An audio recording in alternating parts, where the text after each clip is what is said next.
So we're talking about oxidizing and reducing reagents and about alcohols and Grignard reactions to make them. And if we have time at the end, we'll get to a little bit about green chemistry. I maybe should apologize a little bit about the last question on the exam. I got carried away. I wanted to have something that was relevant and at least historically relevant. So that I could have chosen a better NMR problem probably, but I wanted to show you why it's a neat story. So I showed you during the exam this dissertation from the University of Michigan in 1921. And notice it's about the color of free radicals. It was found originally that the solutions were colored. Have any of you ever had a colored solution in lab? Have any of you ever not had a colored solution in lab, right? They're always colored. So at first people paid no attention to it, but after they got good at doing it, they observed that the solutions were colored, sort of a reddish yellow, but when you swirled the thing, the color went away. It was colorless. But then it came back. Then you swirled it again, it went away, it came back, went away, came back, went away, came back several times. And so this was something that required an explanation of what the color was and how it went away. So on page 8 of this dissertation, there's this thing up on top that has a sort of a complicated scheme, or it seemed so at the time at least, to explain the color. Right? So the idea is that A, what compound is A in this? Can you see what it is?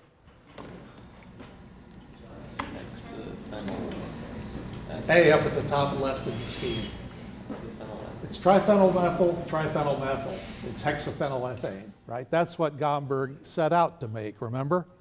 And then what's to the right of it? What's B? It's 2 triphenylmethyl radicals. Okay, that's what he decided he had made on the basis of their reactivity. But he's drawn something else here. Down below it, he explains the color by drawing what we would regard as a resonance structure of the free radical, which puts the radical out on the para position of one of the benzene rings and draws other double bonds there. And that's, the theory then was that when you had that double bond and 2 double bonds conjugated like that, that caused color, right? So he explained the color by saying that it was what we would say a resonance form, but he said in equilibrium, a form that was colored. And the idea was that the radical was colored, but very reactive. But it was in equilibrium with the dimer, and the dimer was not colored, like tetraphenylmethane, right, was not colored, okay? But the monomer reacts quickly with oxygen. So when you swirl the flask and let oxygen get into the solution, it immediately destroys the colored stuff that, in his opinion, the quinoid form, these double bonds, right, the resonance structure we would say, but it destroys the free radical, then exhausts the oxygen, right?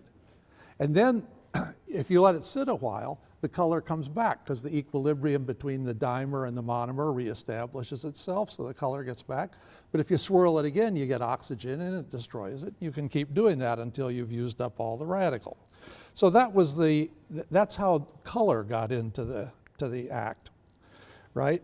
Now, the NMR I asked you to explain, and a number of people got it, is that the dimer of triphenylmethyl was finally measured by NMR in 1968, and here's a spectrum of it. And you see it can't possibly be hexaphenylethane because it's got one group of 25 hydrogens, another of 2, another of 2, and another 1, right? So if we look at hexaphenylethane, of course, it should have 6 phenyl groups. 6 times 5 is 30. There should just be that one peak. So this obviously isn't that. What is it, right? That hexaphenylethane is the product of alpha-alpha coupling, the 2 radical carbons coming together. But notice what could have happened. It's obviously not that. But if you had the triphenylmethyl radical up there at B, and if we use a line instead of a dot to denote the extra valence that's not being used, and over here draw the the resonance structure, which has its extra valence out at the right, then you could imagine, those of course are just resonance structures, but you could imagine two of them coming together like that to form this dimer, so a different dimer. What advantage would it have over, what disadvantage would it have compared to hexaphenylethane? How about this ring here, right? We've lost the aromatic stability of the ring, right? What have we gained? So that's a way in which this dimer would be worse than hexaphenylethane. Is there any way in which it would be better? It's less sterically hindered, right? And steric hindrance counts for a lot in these things, although that wasn't much appreciated really until after 1950 or so, okay? I mean, people had talked about it since the time of Victor Meyer, but it really didn't convince anyone that you should think about another dimer rather than hexaphenylethane. So anyhow, if you consider this structure, notice that you have the explanation for two hydrogens here, the blue ones, two hydrogens here, the green ones, a hydrogen here, the red one, and you have coupling between these two of about 10 hertz, so it's a double doublet, right? And it's distorted because at this 60 megahertz spectrum, the chemical shift difference isn't large compared to the J coupling, so the inner peaks are large and the outer peaks are small. But if you look even more carefully, you can see that there's a 3 hertz coupling between the red hydrogen and the green. There's a little bit of doublet splitting here and a little bit of doublet splitting here. Just, it's hard to see. And in fact, in some related samples, you can see a little coupling between this hydrogen and that one as well. And these, therefore, are a little bit split, but not enough that you can see it. Why don't you see the splitting in that one? If A splits B, B should split A. Because this hydrogen is being split into a triplet by these, and into a small triplet by these, only 3 hertz, and then into even smaller triplets by these, right? So it's just a whole bunch of peaks on top of one another that just look like a lump out here. So it's quite clear what this structure is, that it's this quinoid dimer once you have the NMR to see it. Okay, so it's an alpha to para coupling, the central carbon alpha, right? With the para position of one of the benzene rings, which avoids the steric hindrance. Now, how about the color? Remember that the reason Gomberg thought it was was that the radical was colored, the stuff that went away rapidly when you swirled it. But the stuff that was in equilibrium with that was not colored. That's why the color went away, but came back again when the equilibrium was reestablished. So the stuff it was in equilibrium with was not colored. This, he thought, should be colored, right? So he thought it couldn't be that dimer. And he was almost right. This is the UV spectrum of that stuff. So it has quite a strong absorbance here at 318 nanometers, but it peters out just at 395 nanometers. And as it turns out, the ultraviolet, the invisible part of the spectrum, ends at 395 nanometers. If it had been 5 nanometers more, he would have seen the color of that with his eye. So he was close, but no cigar on that one, right? And because of that, for whatever it was, 46 years, people had the wrong structure of this important compound, right? Now, in fact, that's at minus 60 degrees, where the equilibrium lies toward the dimer, away from the monomer. But if you warm to 21 degrees, now you see the absorption from the monomer. There's enough of it to see. That's at 513 nanometers. Okay. And the reason it's colored is not because it has this quinoid structure, which was his theory, but because it has a non-bonding SOMO. So normally you have bonding and anti-bonding orbitals, pi and pi star are conjugated ones, right? But this one has a non-bonding orbital right in the middle, so a much smaller gap. So the energy is much lower of the quantum that gets absorbed by the free radical.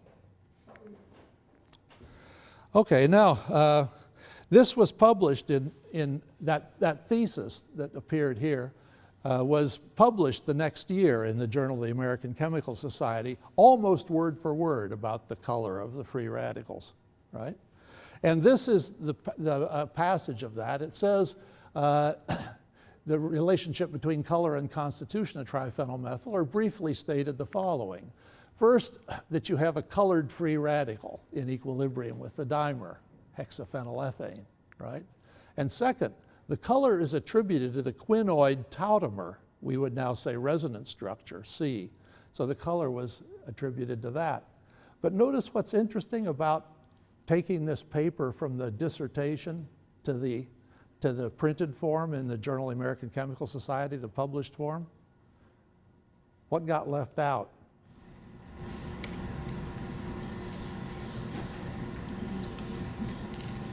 The correct structure of the dimer. So it was intentionally left out because of this color, the color thing. The correct dimer was dropped for 46 years because they thought it should be colored, and it just almost was. So I think that's an interesting application of spectroscopy. Okay, now third thoughts on the Friedel-Crafts reaction. Remember, we had thoughts, we had second thoughts. Now we have third thoughts.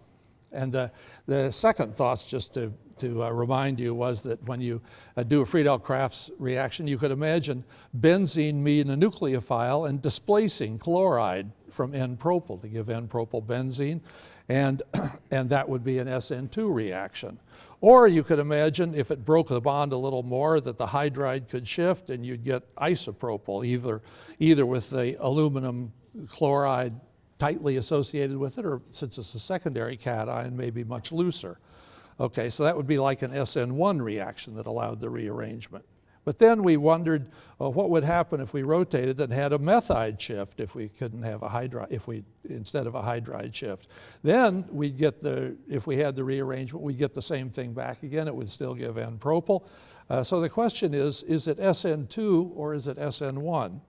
And then there was this additional complication that if the methyl got stuck halfway in a cyclopropyl, protonated cyclopropane structure, that still would give the N-propyl benzene. And in fact, Dino found in 1968 that you did that and that it was randomly distributed because the hydrogen can zip around the periphery of the protonated cyclopropane. Okay, so then I posed to you a way to become famous, a problem, how to decide whether the Friedel-Crafts reaction really is an SN2, where benzene is a nucleophile and displaces chloride from a thing like this, either before or after the methide shift, or whether it's an SN1 reaction. Did anyone have an idea how to solve that? Deuterium. Yeah, Matt? You use deuterium.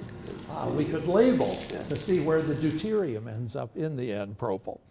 And what I found since I posed you this way to become famous was that somebody actually did that experiment, right? It was done 2 years later in 1970, and it didn't make them famous, right? The paper has been cited only twice in the succeeding 40 years or whatever, okay? And it was done by Lee and Woodcock in Saskatchewan in 1970. So they prepared the one with deuterium here, and they did the reaction with aluminum chloride at 5 degrees centigrade for 45 minutes. That's near the freezing point of benzene, so it's about as cold as you can get if you're going to use benzene as a solvent. They also did it with another inert solvent. The idea is that that would slow, the nucleophile would then be more dilute, the benzene that's doing the thing, so it would slow down the displacement reaction if it were an SN2. Okay, so what would you expect if it had been an SN2 reaction without any rearrangement? If it had just been benzene being a nucleophile, the only thing aluminum chloride does is help the chloride be a good leaving group. Then where would the deuterium end up? Here, here, here. 1, 2, 3. Ashvin, what do you say? You just did the exam. You should primed on this.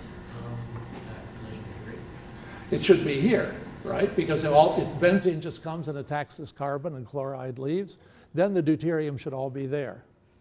What if it undergoes a methide shift, right? then where would it be, Ashvin? The deuterium, remember, started here, right? And then the methide shifted, if that's the mechanism, yeah?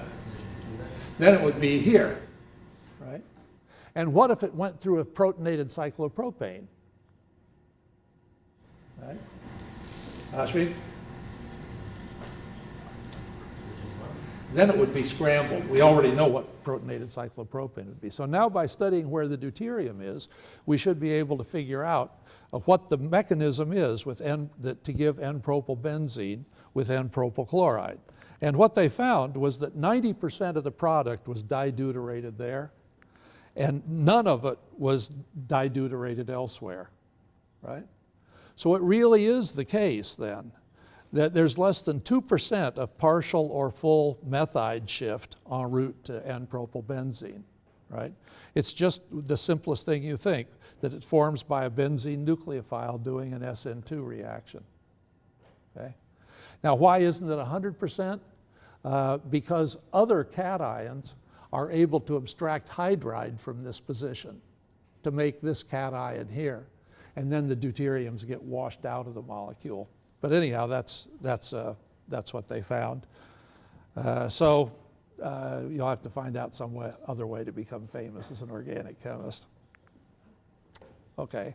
Now, at the end last time, we were doing oxidation and reduction as bookkeeping, not because there's anything real about it, but because it can help us to classify reagents.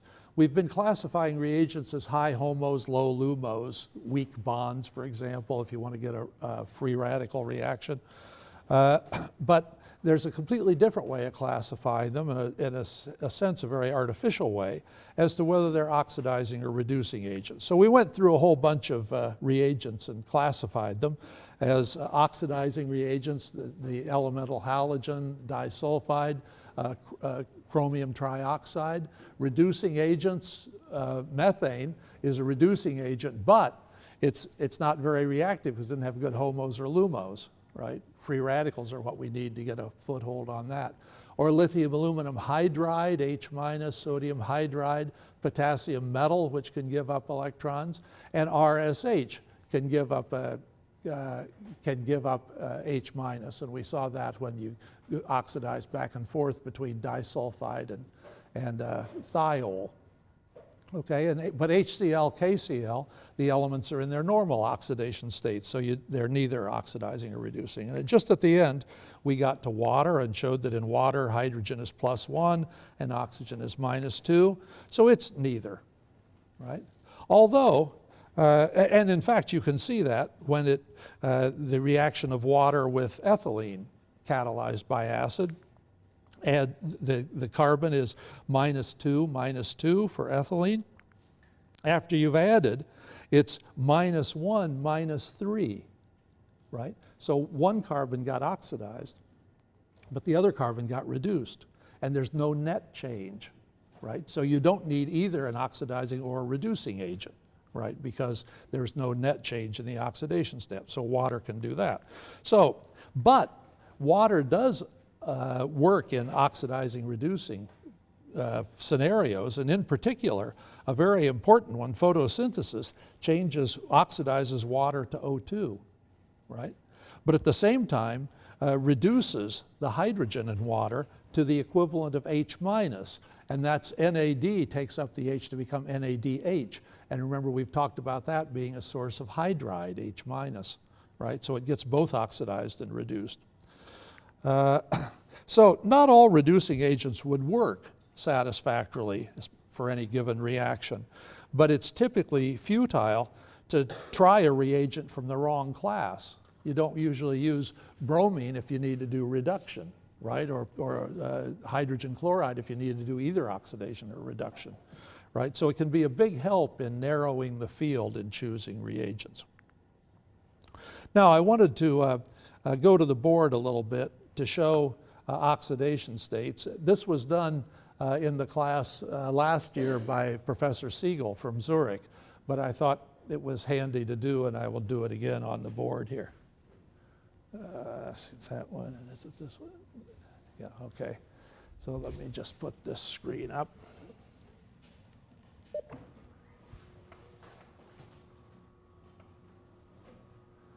And when it gets far enough, well, let's see, and I think I can.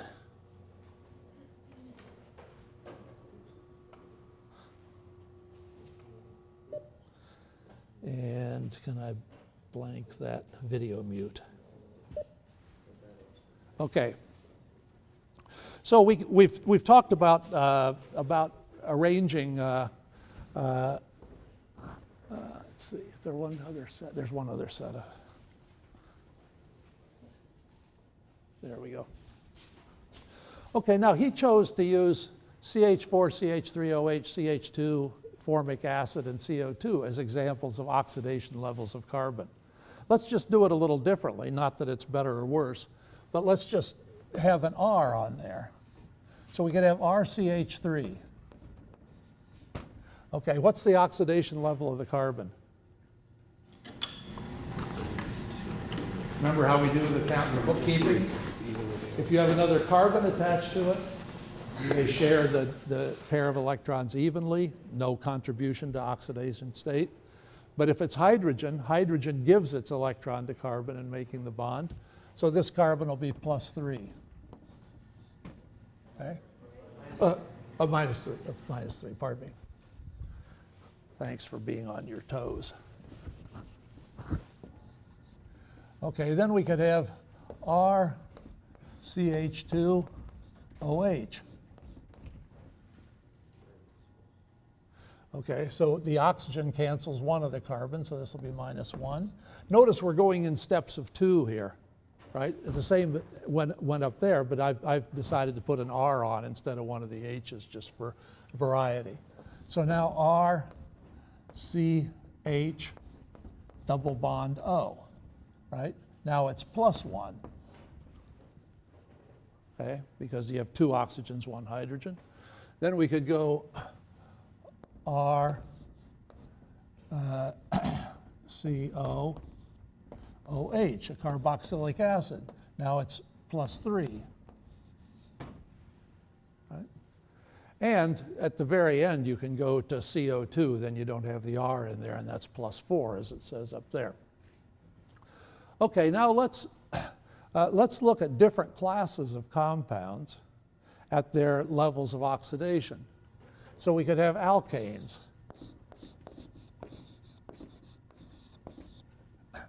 So we could have, let's see, well, we've already got RCH3. Okay, that's -3, so we'll check that one. Okay, now, can we have an alkane which has the oxidation state of carbon -1? So it would be a carbon that has all bonds to carbon, right, except 1 bond to hydrogen. So a way to do that would be to have RCH double bond CHR, so an alkene.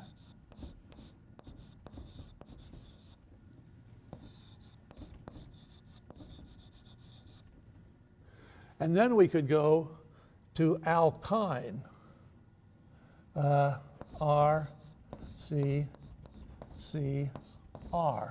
So this would be alkyne. And each of these is -1. Overall, it's -2. And each of these is 0. Right? Now, what this means is that if you wanted to get an alkene, it has the same oxidation level as the alcohol. Right? Have I got that right? Actually, I should have worked this through better ahead of time. That one works better in his scheme. But notice that you can you can get, or another alkene would be RCH2, right? So this one you can get from here just by a reaction we know, What's the reaction that would go from the alkane to the alkene? From the alcohol to the alkene? How do you get there from here? What do you call that reaction? To start with an alkane, and pardon me, this will be R prime because this C is part of the R here, right? So this one involves, that's an elimination reaction. You just treat it with acid. You don't need an oxidizing or reducing agent, right? And if you do, so the idea is that you can go down this way with neither. But if you have to go back and forth this way, you do oxidation or reduction.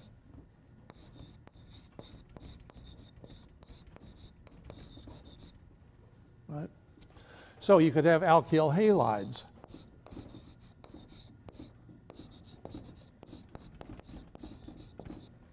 Right?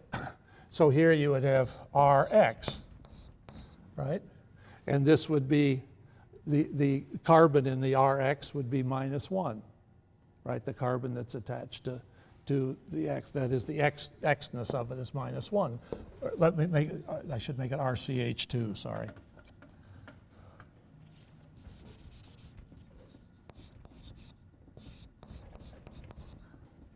And how do we get, say, the bromide from the alcohol?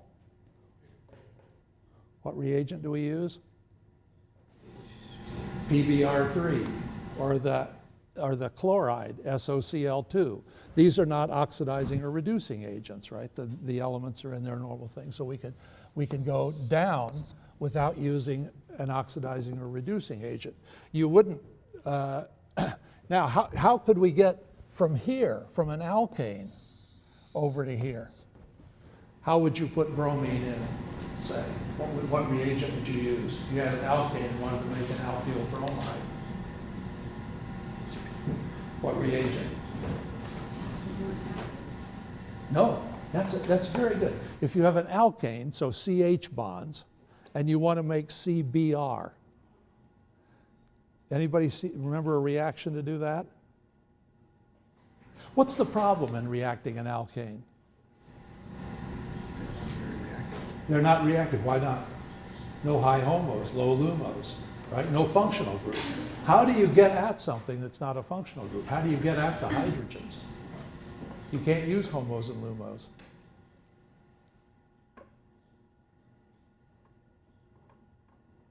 How would you change methane into methyl bromide? Yeah. Br2, Cl2. It's a free radical chain reaction, right? But notice the things you're using, Br2, Cl2, are oxidizing agents, right? So to go across in this direction from one column to the next, you need oxidation, right? Or you could do another oxidation and get RCHX2, right? And that would require, from here, doing a second free radical substitution. But if you came down from the aldehyde to get there, it's the same oxidation level. So you don't need something like bromine, right, to get from here down to here. How about if you, we could do alcohols too. And of course we could go also to the tribromide, RCX3, say. And that we could get from an acid, right, without using an oxidizing or reducing agent. But if we have to get it from anything over here, from an alcohol or from an aldehyde, we have to do oxidation to get that somewhere. Okay, and the ultimate one is like CO2 would be carbon tetrachloride, for example. That's completely oxidized form. Or if we have alkyl halides, alcohols. Here we had an alcohol, right?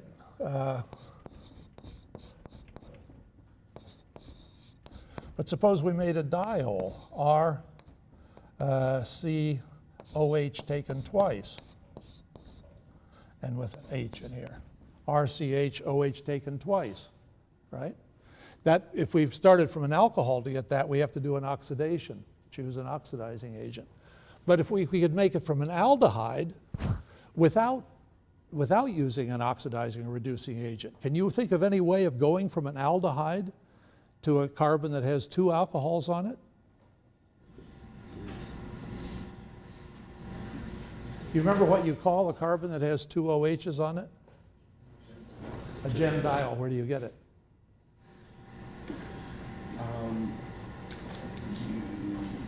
Let's see.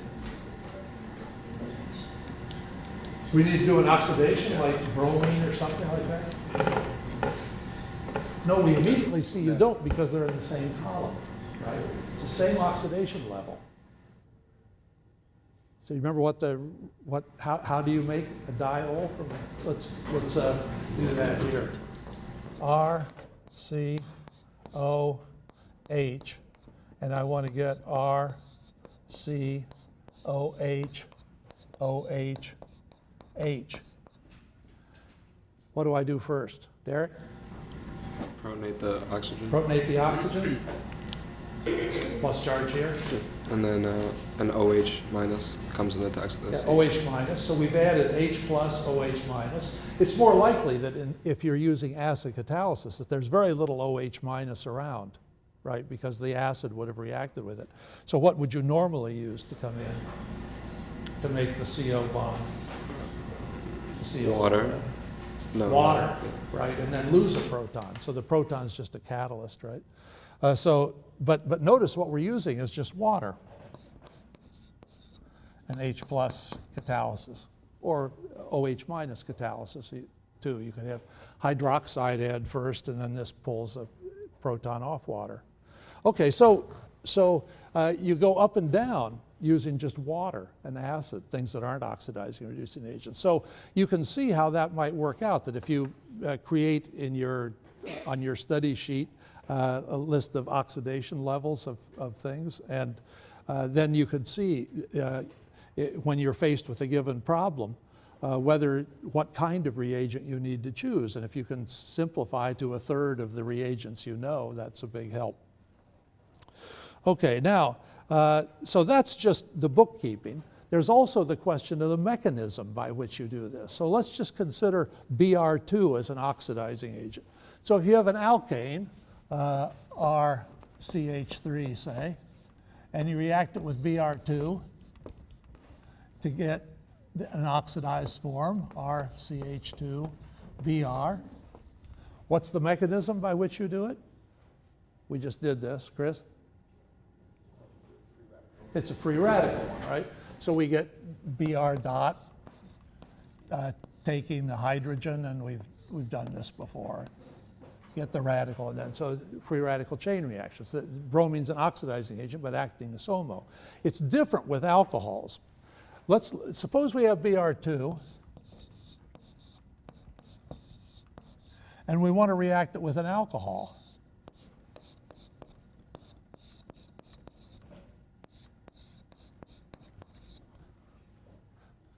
How does the reaction begin? I mean, it would be possible to do it by a free radical reaction, right? If you put in an initiator to get chains going, it would be possible to do it. But there's a better reaction to react Br2 with ethanol. And how does that begin? Mimi? What makes Br2 reactive?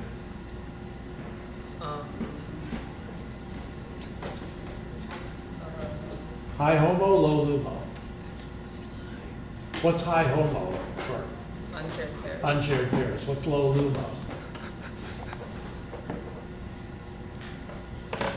There are not many orbitals there. Sigma star. All right, sigma star. Okay, so we got sigma star here. And what's high HOMO then of the alcohol? The lone pair on the O. Okay, so lone pair on the O. Let's see how these work. The Br. Pardon me? It attacks the sigma star and then takes one of the Br. Right. I want to do this with a red. Actually, that's no better red than the other one. Okay, so this comes in here, and these leave. And we've seen things like this forever. So we have HOBr. And let me write this with this unshared pair just to be cumbersome about it.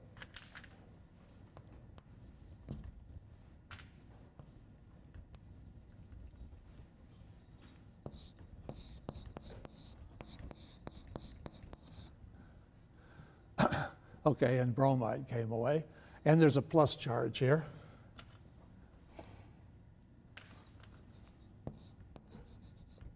How do we get rid of the plus charge? Maybe you're doing this here. Make the H leave. Yeah, the proton will go away. So now we got OBr. Oh, I was going to make that CH2, CH3. Okay, and here we got this, that pair. And now, can you see anything that this might do?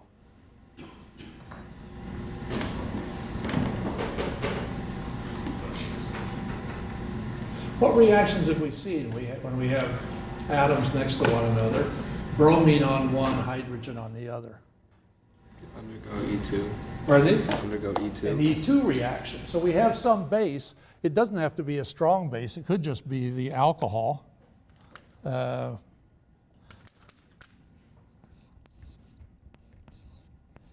Or it could be the bromide that we lost here. Okay? So this can take the H, this goes in, and these go on the bromine. So now we have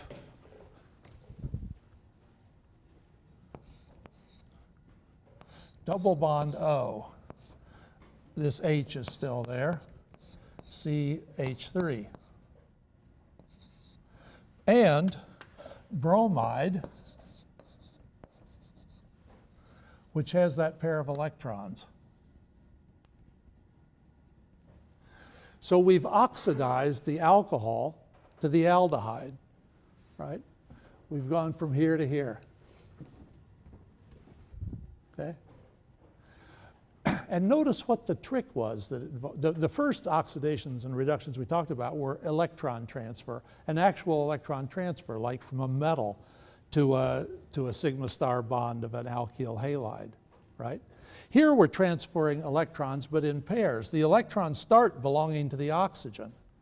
Then they're shared between the oxygen and the bromine, and then they leave with the bromine. So the bromine came in and took a pair, and shared a pair of electrons, then went away carrying them away, right? So it removed this pair of electrons, and that's how the oxidation occurred.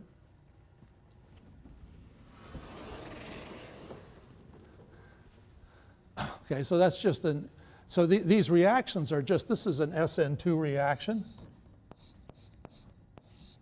and this is an E2 reaction. So they're just normal mechanisms, but because of the way we look at it, it's an oxidation reduction reaction. Okay. And now CrO3, chromium 6. Let's do it this way.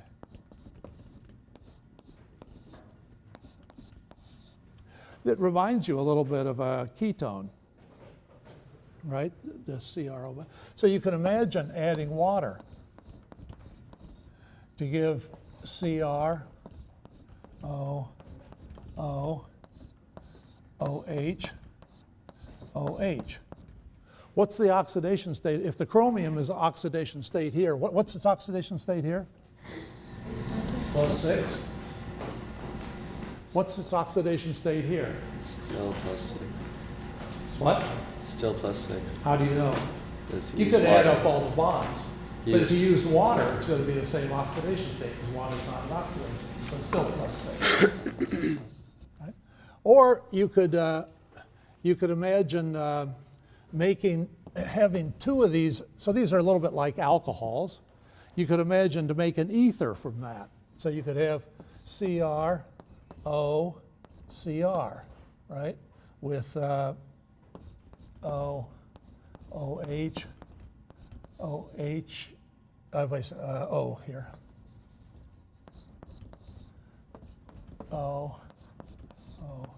OH. So this is chromium trioxide, chromic acid, dichromate, and so on. So there are lots of different forms. Or you can get, if you reacted it with HCl, you could protonate, lose water, add the chlorine instead. So you could get CrOOCl,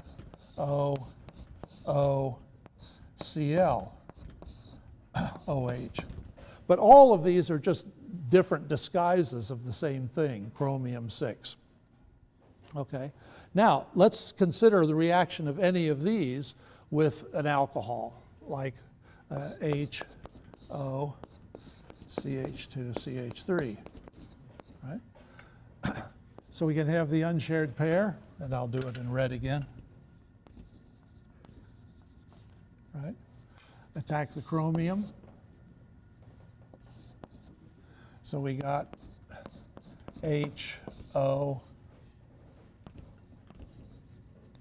Cr,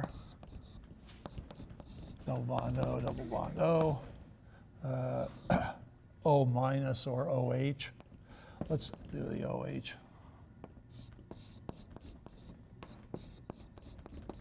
Right? And now notice that we're in the same business we were with bromine. We have now, let me write this out so that it looks like the one over there. H. So now we can bring up some base, take this H, this goes in here, and the chromium leaves with that pair of electrons, right? So again, just as before, we'll have lost the proton. It looks just like what happened over there. The chromium came in, shared the pair of electrons, and then left with them in the elimination reaction, right? So again, it's an oxidation, and if you look at the chromium afterwards, it's CrOOOH,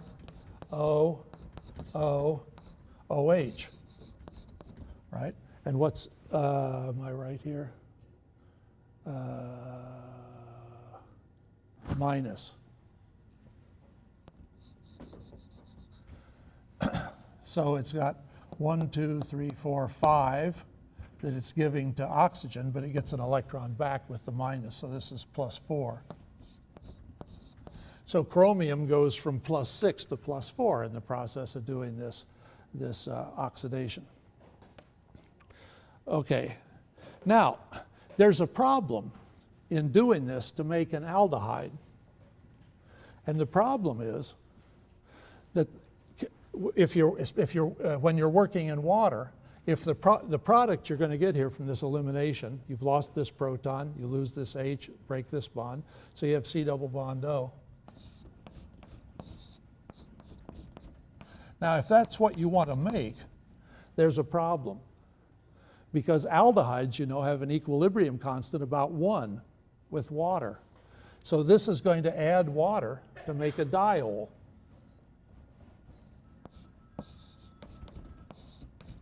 And why is that a problem? Because alcohols react with chromium trioxide to get oxidized. So you could lose this. So this oxygen can give up its pair of electrons, get oxidized. You lose this H, and then you would have OH. C double bond O. So you over-oxidize.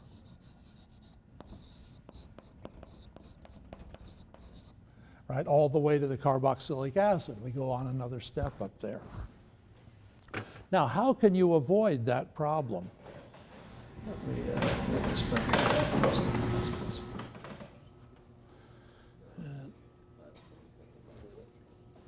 this one, and this one. Okay. You can do it by making this, the reagent shown here, whoops, pyridinium chlorochromate. So notice you added HCl to CrO3, which made chlorochromic acid, And then the proton is given to pyridine to make a pyridinium cation. Now that is organic enough that it's readily soluble in organic solvents, right? Which the other forms of chromium that we talked about are not. Now, can you see what advantage that might provide to do it in an organic solvent rather than in water? So the reagent is called pyridinium chlorochromate, and here's an example where you get a 92% yield of the aldehyde from a straight chain alcohol using pyridinium chlorochromate. The crucial thing is the solvent is methylene chloride, CH2Cl2, right? No water, no CHEM diol, and therefore no over-oxidation because the mechanism requires the alcohol to react with. Okay? I took that example from Loudon's textbook. However, so textbooks often, I have no doubt that happened and that they got 92% yield. But as a general reaction, there can be a problem. If you look at what Wikipedia says about this, there seems to be the voice of experience writing. It says, in practice, the chromium byproduct deposits with pyridine as a sticky black tar, which can complicate matters. You've gotten a rose-colored picture in your lab. I mean, you've often had frustrations, I know. But those reactions are carefully chosen so you don't get sticky black tars. But you find very often when you try to do something in organic chemistry, you get something that's very difficult to filter or deal with. And that can happen in this reaction. But anyhow, pyridinium chlorochromate is what you use on an exam when it's asked, how are you going to oxidize an alcohol to an aldehyde without getting a carboxylic acid? Now, you can have, sorry, we're going to have to carry on with this next time. Thanks.